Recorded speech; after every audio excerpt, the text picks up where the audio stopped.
I hope everybody's doing great. I'm actually in Fort Myers, Florida.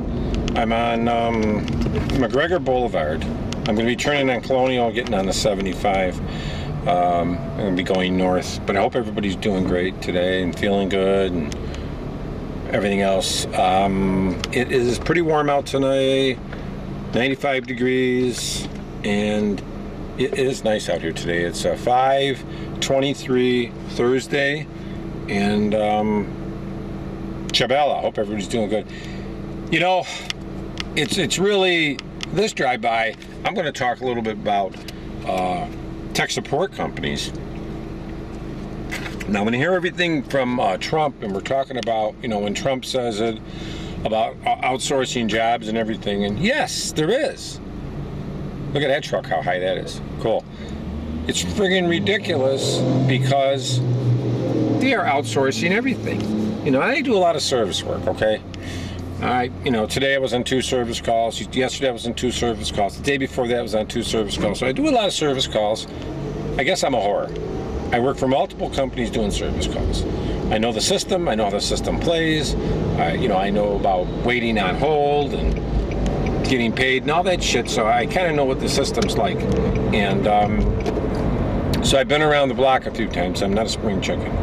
And more and more of the companies, I would have to say 95% of them, I'm always talking to somebody foreign, and that's usually the support companies. So I'll call one company, and it'll be a support company logging something in.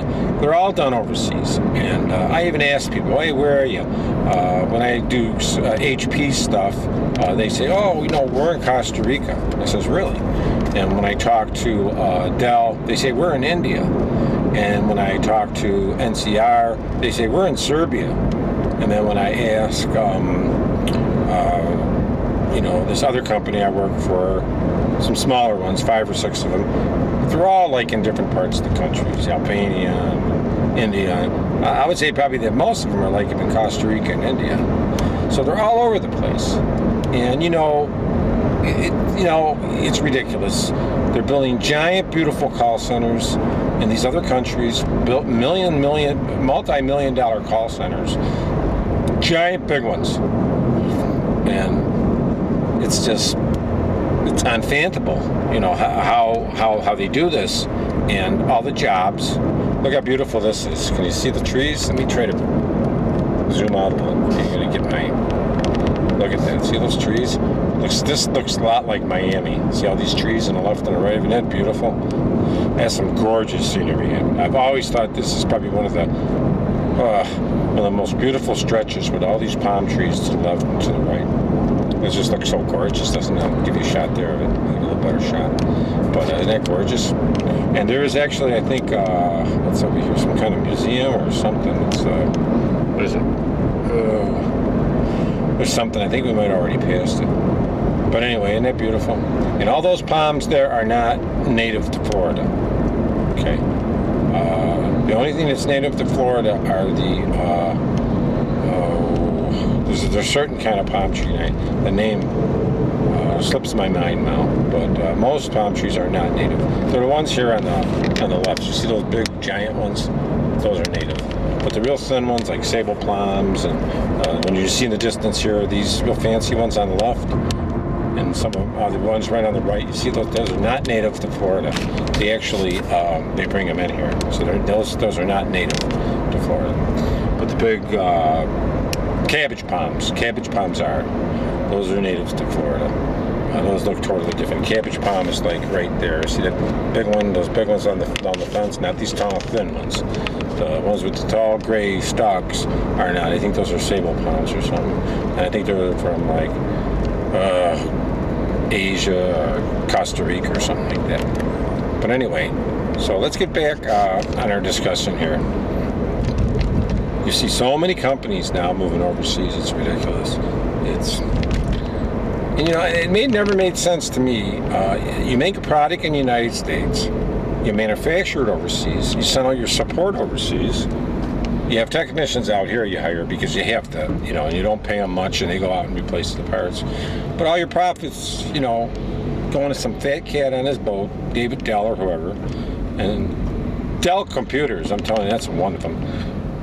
There isn't many Dell computers I would buy. I mean, I would not buy a Dell computer. I don't recommend a Dell computer if you're going to buy a computer. I'd recommend an HP over Dell any day, or a Sony or something. Dell, they make a lot of cheap computers and stuff, but all their manufacturing is overseas. I think HP too is 70% is overseas, so just about everything is overseas in this country. I don't think you can buy any computers or electronics at all made in there, but if I had a choice between HP and Dell, I'd probably go with HP.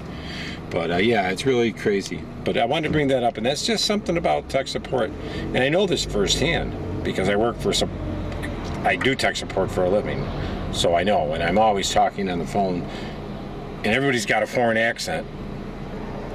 Some people have the foreign accent so bad they can't even speak. I mean, I've been on the phone with people talking to them, and their accent was so heavy, I could not understand them. I mean, that's bad. Yeah, it is. I could not even understand the person. I would have to, I didn't want to tell the guy, hey, I don't understand because your accent's so bad. I would have to say, I guess we got a bad connection, could you repeat it? But, those people that have them heavy accents probably are used to it. And it looks like we got a little bit of traffic jam here, too. But I'll be turning up here on Colonial Boulevard, and then it'll get me to the 75. But, I wanted to bring that up, and, yeah, it is ridiculous. It is crazy. What these companies are doing, and they're allowed to leave. They're allowed to go overseas, and the people overseas, Serbia, these big call centers, India and stuff, Costa Rica, they're flourishing because their call centers are getting giant, and they're getting money in that they never had money before, so they have a very good standard of life is going up, while the American are the people buying the damn computers. They don't have jobs here. I mean, David Dell, come on, friggin' asshole. Why don't you open some plants here and employ some people here? It's un-American. It's ridiculous. Or HP, why don't you do more service and more support here, rather than sending all your business over to Costa Rica and shit? Because they want to save money and they want to make more money. That's the bottom line. That's the nail in the coffin right there. But thanks a lot, guys, for tuning in. I wanted to bring that up and, just let you know it really is a big ripoff, the way these companies are allowed to go overseas and, give the business to everybody else and not to us. And, we're losing money. And, I have no choice when I call my tech support. It's overseas or I don't work. But thank God there's some technicians out here where they'll hire you to do something. But most of like I say, the tech support, the call centers are all overseas. And those guys are probably not making much money. But, if you're used to living in India where you only made, $2 an hour and they give you 8 or 9 or 10, that's a lot of money. Because I heard, especially, I think it's India, everybody usually rides bikes there. But now they're actually getting cars. Of course, they can get a car for like $2,500, a real cheap one. But they're able to afford one now because now they have jobs out there. Whereas people out here, there's no affordable cars. All the cars are 20, 30 grand, right? There's no $2,500 car here. So, the income doesn't go along with what you're spending, I mean, you almost have to make, really, in today's world, you got to make at least $30 an hour, right?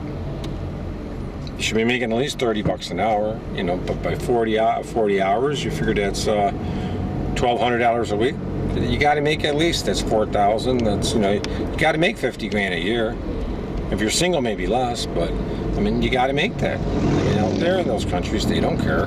They probably could make 20 grand, 15 grand, because everything's cheaper. You can buy a car for $2,500. Here, a car's $25,000. Everything's 10 times. So you should be getting more money. So if they make money, $6 an hour there, of course you're not going to get 60.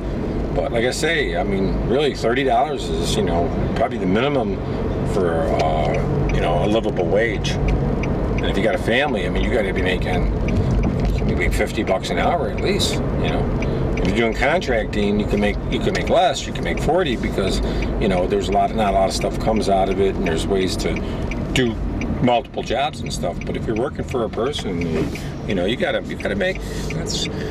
should be 50 bucks an hour. I mean, that's probably what you need to make, 50. And if you're not making 50, it's a pain. But there's not a lot of $50 an hour jobs out there, so a lot of times you have to do your own thing, you know.